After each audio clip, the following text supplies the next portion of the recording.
और ऐसे में बड़ी खबर यह है कि कांग्रेस को 87 सीटें मिल सकती हैं, जबकि 68 सीटों पर अभी भी पेंच फंसा हुआ है, जिस पर कांग्रेस, एनसीपी, एसपी और शिवसेना यूबीटी के बीच लगातार चर्चा जारी है। आज शाम 5 बजे कांग्रेस की केंद्रीय चुनाव समिति की बैठक है। इससे पहले सुबह 11 बजे स्क्रीनिंग कमेटी की एक अहम बैठक होने जा रही है। कांग्रेस सूत्रों के मुताबिक अगर जल्दी सहमति नहीं बनी तो पार्टी किसी भी फैसले के लिए तैयार है।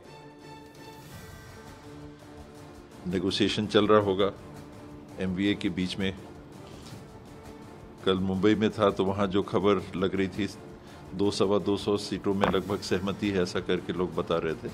तो बाकी जो सीट्स बस्ती हैं एरिया वाइज, सब चाहते हैं कि हमारा कैंडिडेट लड़ जाए, हमारा कैंडिडेट लड़ जाए, तो सेटल हो जाएगा। आसान नहीं होता है, आसान नहीं होता है गठबंधन, और ख़ास करके ऐसा गठबंधन जहां आप एक दूसरे के खिलाफ भी लड़ते रहें। चुनाव में स्टेट लेवल पे आप साथ खिलाफ भी एक दूसरे के लड़ते रहें, तो आसान नहीं होता है। पर हायर गोल्स के लिए देश में जो परिस्थितियां बन रही हैं और बनती चली जा रही हैं, उनको ध्यान में रख के साथ आना अत्यधिक आवश्यक महसूस किया जा रहा है, और इसीलिए अलायंस की बात है। सामान्य स्थिति रहती तो शायद कोई उतना एफर्ट नहीं करता।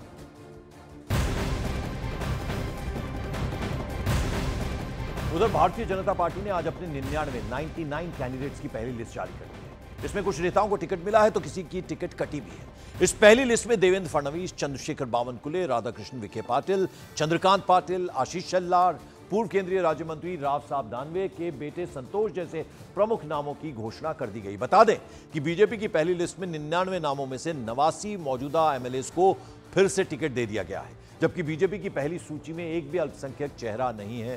हालांकि ज्यादातर कैंडिडेट्स ओबीसी, मराठा और कुछ आदिवासी समुदाय से भी हैं। हमारे प्रधानमंत्री मोदी जी, हमारे राष्ट्रीय अध्यक्ष नड्डा जी, अमित भाई, हमारे देवेंद्र जी, सबने मिलकर जो एक 99 लोगों का लिस्ट दिया है, ये मेरिट पे दिया है। हमारे वहाँ पर जो सारे कंसेंसस थे, सारे जनता का मत क्या है, कार्यकर्ताओं का मत क्या है, वहाँ पर उम्मीदवारी के बारे में जो 5 साल उन्होंने काम किया है, ये सारा कैलकुलेशन करके सीट मिली है। सारे उम्मीदवार अच्छे से जीतेंगे। अच्छी लिस्ट हमारे केंद्रीय नेतृत्व ने दी है।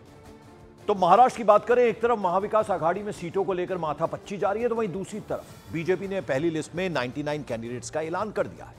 इसके बाद बीजेपी में टिकट पाने वाले प्रत्याशियों के समर्थकों ने जोरदार जश्न मनाया, जमकर आतिशबाजी की। हम आपको 3 अलग अलग तस्वीरें दिखा रहे हैं, और कामठी जहां से चंद्रशेखर बावनकुले हैं, वहां पर आप देखिए किस तरह से जश्न मनाया जा रहा है। ठाणे महाराष्ट्र की तस्वीरें संजय केलकर की ये कॉन्स्टिट्यूएंसी है। उसके अलावा नागपुर की तस्वीरें हम आपको दिखा रहे हैं, यानी जिन जिन को टिकट मिला है बीजेपी की तरफ से, जो 99 कैंडिडेट्स तय हुए हैं, और उनके जिनको टिकट्स मिले, उनके जो सपोर्टर्स हैं वो सड़कों पर नजर आए, खुशियां मनाते हुए, जश्न मनाते हुए, पटाखे फोड़ते हुए नजर आए। तो तस्वीरें हम आपको 3 तस्वीरें दिखा रहे हैं। एक तरफ इंडिया ब्लॉक जो है, यानी अगर हम बात करें महाराष्ट्र विकास आघाड़ी की, तो वहाँ अभी पेंच फंसा हुआ है, और लेकिन दूसरी तरफ अगर हम बात करें महायुति की, तो वहाँ पर बीजेपी की जो पहली लिस्ट आई उसमें 99 कैंडिडेट्स का नाम फाइनल हो गया है। और विवेक गुप्ता हमारे सहयोगी इस वक्त हमारे साथ जुड़ रहे हैं मातुश्री से सीधा। विवेक, अगर हम दोनों ही तरफ की बात करें, एमवीए की बात करें तो उसमें खींचतान अभी पेंच फंसा हुआ है, लेकिन अगर हम एनडीए की बात करें तो उधर अब लगभग तय सी स्थिति नजर आ रही है। 99 कैंडिडेट्स का नाम फाइनल कर दिया है बीजेपी ने। बिल्कुल सही कहा पंकज आपने। देखिए, इस बार चुनाव महाराष्ट्र में पार्टियों के बीच नहीं बल्कि 2 ग्रुप के बीच में है, महाविकास आघाड़ी और महायुति। महायुति में बीजेपी, शिंदे कैंप और अजीत पवार के एनसीपी है, जिसमें लगभग 288 सीटें विधानसभा की महाराष्ट्र में। इसमें लगभग पूरा फार्मूला बन चुका है, जिसमें सबसे ज्यादा सीटें जो है बीजेपी लड़ेगी। जो खबर हमने सबसे पहले दिखाई थी न्यूज 18 इंडिया पे, बीजेपी की पहली लिस्ट जारी हुई है 99 उम्मीदवार की। दूसरी लिस्ट भी जारी हो जाएगी आज या कल तक।